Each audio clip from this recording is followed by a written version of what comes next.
we're super excited about our topic today. We've been thinking about it for quite a while.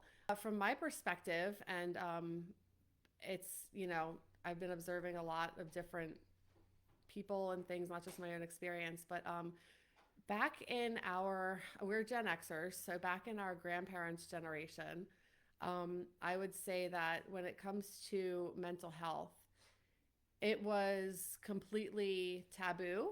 Like you were not allowed to have any mental health issues, and if you did, Everybody you was kind of like thrown into a bucket. you were removed from Yeah. society. Whether it was like the mild anxiety that we deal with these days, or severe, more severe mental illnesses like manic depression and schizophrenia, whatever it was, Everybody was like anywhere on the thrown into a spectrum, bucket of crazy. you were thrown into a bucket of crazy and Yeah. removed from society. You were institutionalized, and institutions were very busy and packed those days.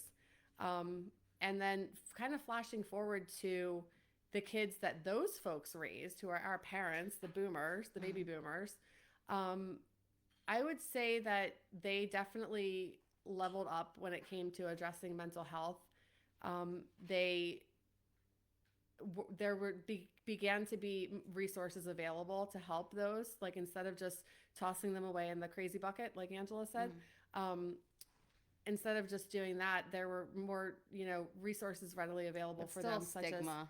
such as Still a lot of stigma. therapy, Yeah. medication, and all of that. You could Mm-hmm. get your hands on it, Mm-hmm. and treat yourself outside of a institution, but there definitely was still a Mm-hmm. stigma. It was embarrassing. It was something to be ashamed of.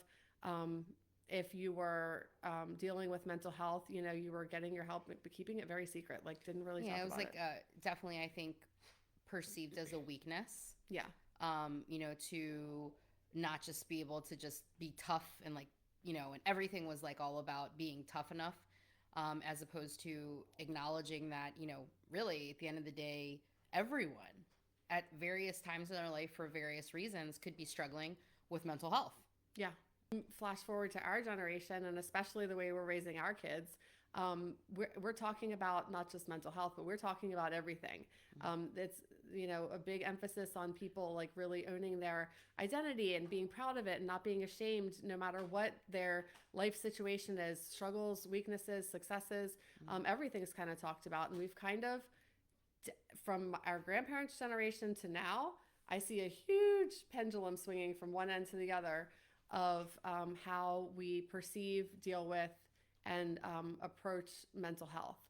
And again, we're talking like societal norms here. We're not talking individual situations. I'm sure that there's exceptions to everything that Yeah. we're saying here. Any topic we have, there's always going to be exceptions. So, of course, we're here kind of addressing more on a broader Yeah. scale, and Generalizing. acknowledging that it is, in some cases a generalization, but Relating that all to our business topic today, mm-hmm. we want to talk about finding a balance with mental health in the workplace. Right. I'll let you And I take it. think, and kind of bringing up the pendulum component to this, I think is really what is driving this topic, because let me tell you what, I certainly don't agree with the bucket of crazy. I don't agree with it, with mental health having any type of stigma associated with it. I mean, I've always been very pro therapy. As a matter of fact, my husband, professionally speaking, is a therapist. I'm somebody who believes that therapy should be the equivalent of, like, I have a dentist, I have a therapist. Like, I'm absolutely of that mindset. I believe that in place of, like, people should take medication if that's what they need. If just like if you have diabetes, people could need to take, different medications for diabetes, or if you have a heart condition, same thing. If you suffer from some sort of mental illness that you need to be medically, or pharmaceutically treated for, then that's what you should do. But I believe that the long term, like, make it the equivalent of saying like physical exercise for your body. It's the same thing in terms of, from my perception of therapy, when it comes to the brain and when it comes to what you need for your mental and emotional health, your ongoing piece. Just like having regular exercise is important. The bucket of crazy and the extremism and the negativity associated with mental health and mental illness, and that being something that should not even be a topic in the workplace in terms of older generations. I completely disagree with. I don't think that that's the right way to go. But I got to tell you guys, the other side of this pendulum, because that's what pendulums do, right? They swing to extremes and then they slowly kind of make their way back as they're swinging back and forth until they get to that middle place. The other extreme that we're at is also not something I agree with either. And let me kind of talk about from a business owner, from a business leadership perspective, what we've been experiencing here. Yeah. What other business owners that I know, small, medium, large, from tiny micro businesses and all the way up through huge, 10,000, 15,000 plus employee organizations, are dealing with the other side of that pendulum. And the other side, here's how I would describe it. And before you do that, I Yeah. want to preface this by saying this is not age specific. This is not gender specific. Hmm. This is a variety of individuals from individual circumstances and backgrounds Yeah. that we've experienced this with. I will say it does lean a little bit more towards younger generations. It's not to say that all of it has been the case, but I would say it leans Okay. a little bit more that way. And so let me give you some characteristics of the extreme other side of that pendulum. Calling out for mental health days because a person woke up in the morning and, was feeling run down, maybe had a headache, maybe they had a few too many drinks the night before. Maybe they had, a tough personal situation that came up over a weekend. There's definitely a pattern, I will say, with Mondays. Yeah. The day after the Super Bowl. No, but I'm saying like yes, when we've there's a had pattern with people Mondays. call out Yes. last minute, and by the way, like not even calling out sick. Let me be clear on that. Like literally, people calling out like for a mental health day. It's taken as a sick day, of course, but like calling out for that reason. Mondays are definitely a pattern.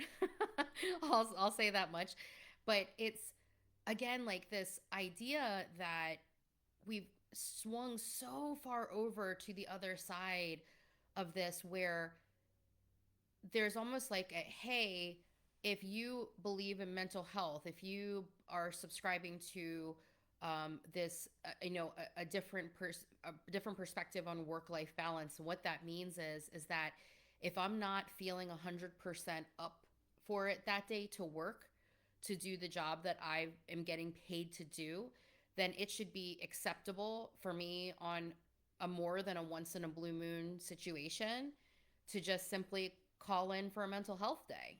It has gone from it is not to be talked about to it's all that matters. Right. That's the kind of extremes. Yeah. And I got to tell you, I struggle with both extremes and I don't agree with either extreme. Neither one of these in this case when we're talking about mental health in the workplace is good.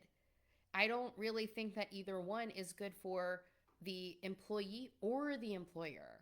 Like I think my concern is like that is the goal, that's the aim, right? Like that the hope is that businesses and the overall business perspective will be that calling out on a regular basis because somebody wants to take a mental health day and not because they're actually sick, but because they just don't feel up to it. And that there's kind of been this invasion of stuff going on in a person's personal life, whether it's stuff going on in people's relationships, whether it's stuff going on in their social life, whether it's stuff going on even with their kids, like that it like the hope is that someday it's going to be considered appropriate to have that level of, invasion. I mean, I think that's really the best word from a person's personal life with the title of mental health to justify a person going, I expect to be paid on time for the work that I do and for the work that I don't do. Yeah. Like, and that's a really, I mean, especially as a small business owner, I got to tell you, like, that's a really, really, really tough pill to swallow. It is. Maybe larger corporations can afford to like just be paying people, like put them on a payroll and like pay outrageous sums of like, taxes and FICA and, and benefits. And then not to mention like actual labor hours to a person who isn't working. Right. regular It's a basis. hit. It's a big hit to a small business. And I will say that every time we've dealt with it, Mhm. the people that approach us with their individual situations, we are empathetic to, of course, Mhm. but they all think they're the only one. But it's multiple people Mhm. doing this at the same time, and to the detriment of the business. It really makes it very, very difficult. Yeah. And the business does matter. Your mental health matters, your Yeah. personal life matters, but you having a job depends on a business being available to you. So the business has to be Right. working and running too. Right. We're a tiny business with a small team, and we know all of our teammates like intimately. And it's something that we really care about, making sure people are really paid like more than fairly for the work that they're doing. Now, do we expect a lot from people? Yes. Yeah, we do. We expect a lot. We expect people to perform jobs as they're intended to be performed. We expect people to follow processes and best practices. We've certainly been told it's our way or the highway, and we're like, yeah, I would venture to say that's probably the case for most businesses, that they have best practices that they expect to be followed. But at the same time, we want to make sure that this is like it's a mutual give and take, you know, and the expectations are mutual, with that relationship. I've always said that part of what I love about business is the fact that like it's clear what's expected in that dynamic and in that relationship. A person works to get paid, and an employer pays so that they can get work. Yep. And It's that's an what it equal is. exchange. Then It should be. anybody who knows who worked with me always said there's no favors in business. Yeah. And because favors implies that people are doing something for free, and that that's certainly not the case. And so I would just say in general that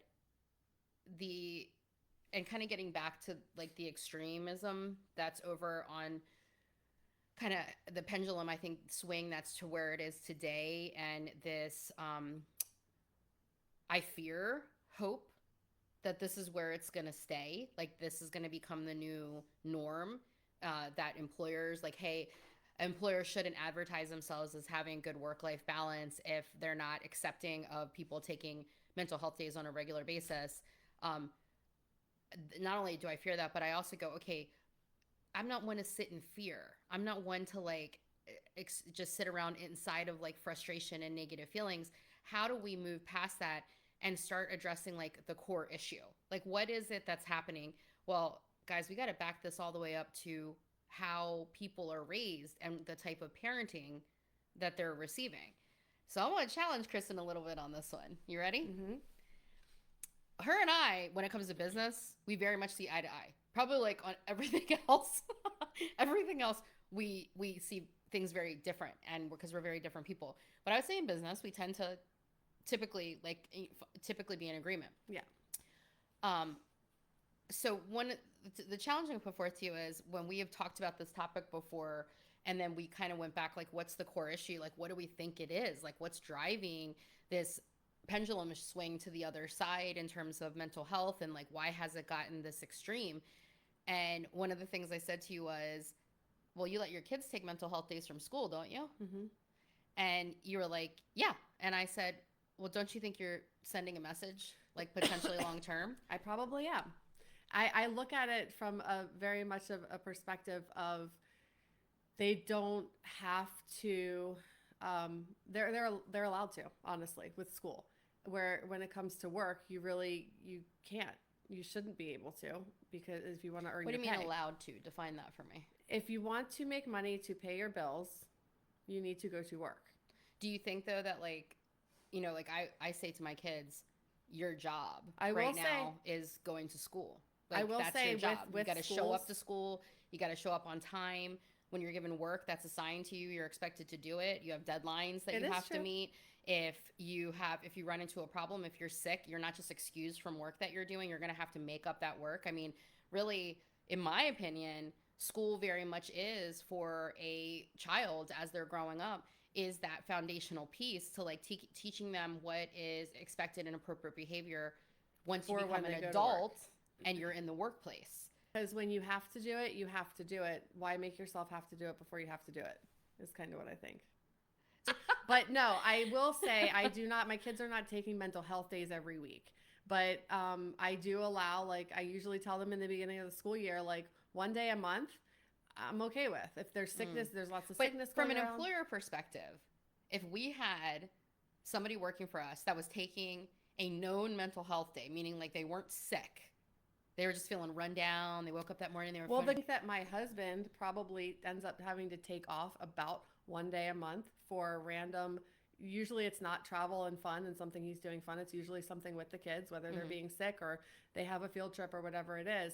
Speaking from about someone who's working in a full-time salaried role, yeah. and he doesn't have to give an answer to what he's doing that day. It's True. PTO. But here's the point I'm trying to make. If it is normal, right, to young people because of they have this, hey, it's okay if I take 1 or 2 days a month for just exclusively a mental health day from school, what we're not accounting for in that mix, and it's the same thing in the workplace as for when family emergencies come up Or when for you when are you're sick. actually So we actually sick. we're in this You know, situation. when you have doctor's appointments. I will tell like, you, I did let my kids take off some days in September and October. November, I took the girls to Toronto for Taylor Swift, and then guess what? My girls got sick, like really sick, and had to be off for like a few days. And I had to like rein multiple it back times. in. I had to rein it back in and say, you're not taking off for anything unless you're really sick for at least till we get to the spring.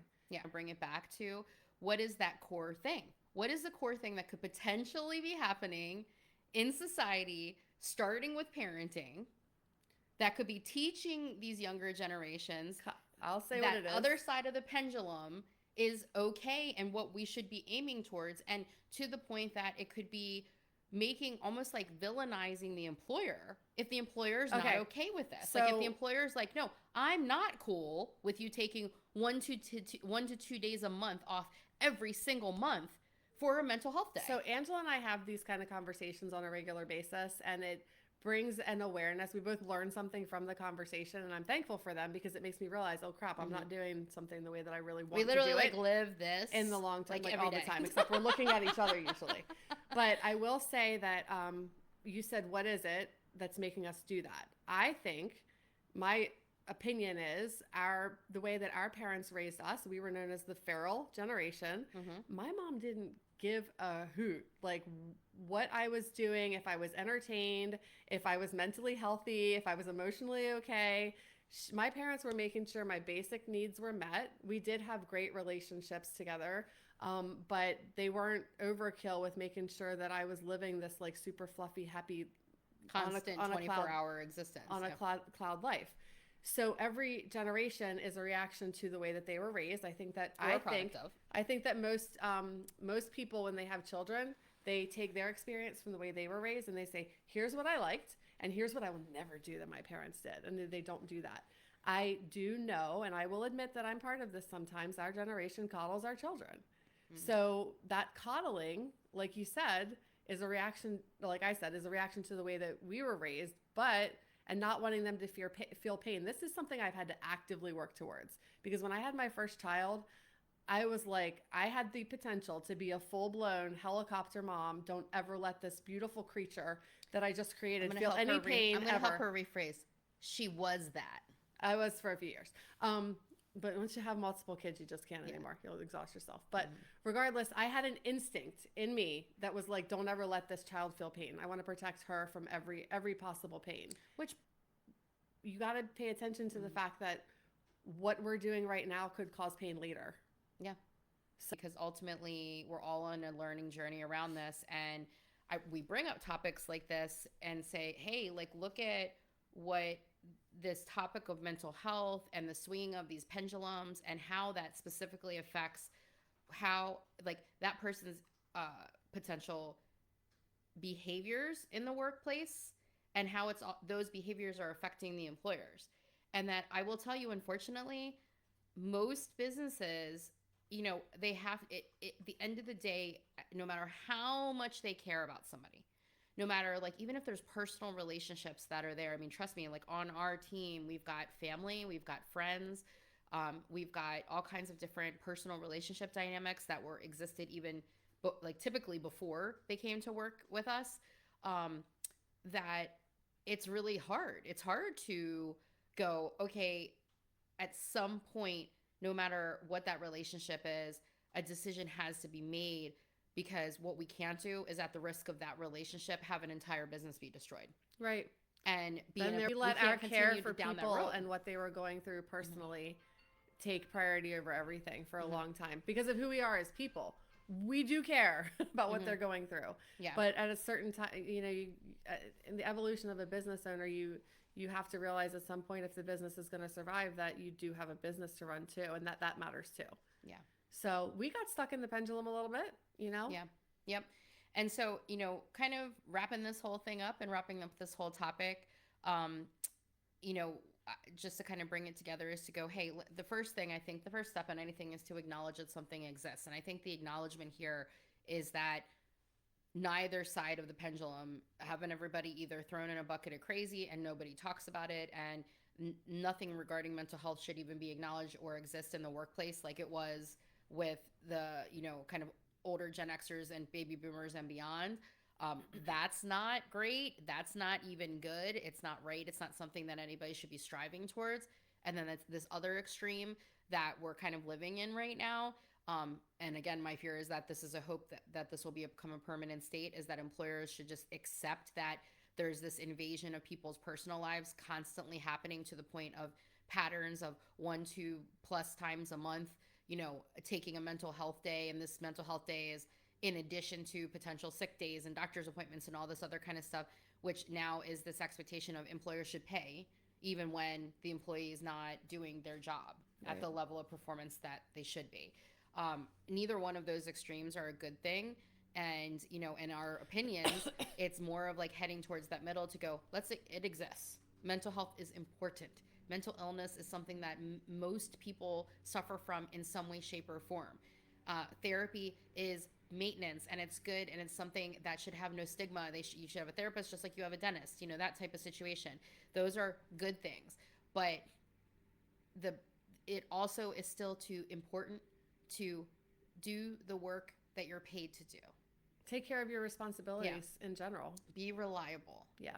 Be someone who, will go, if I expect reliability from my employer in terms of my paychecks, I'm going to also be reliable in terms of showing up for my job. I'm going to be reliable in terms of performing the job I'm supposed to perform. I'm going to perform those things in the time frame that's reasonable and hit deadlines when they're supposed to be hit. I'm going to be a positive example of a strong work ethic. These are the things that have been and really should be considered to be expected in the workplace, not at the sacrifice of a personal life invasion into the job, right? So find a balance. That is the balance. It might or may not be the balance that maybe some people are hoping for. Maybe like other people's perception of work-life balance is, hey, I should just not have to work whenever I don't feel like working. I don't know if that's how extreme it is for some people. A little bit frightening, but like, who knows? Maybe that is how some people see it. Hopefully conversations like this make us all think about how we are behaving in the workplace, and how we're raising our kids to behave in the workplace. If anybody out there agrees that there's been like two extremes and we need to find a balance, just be conscious to it.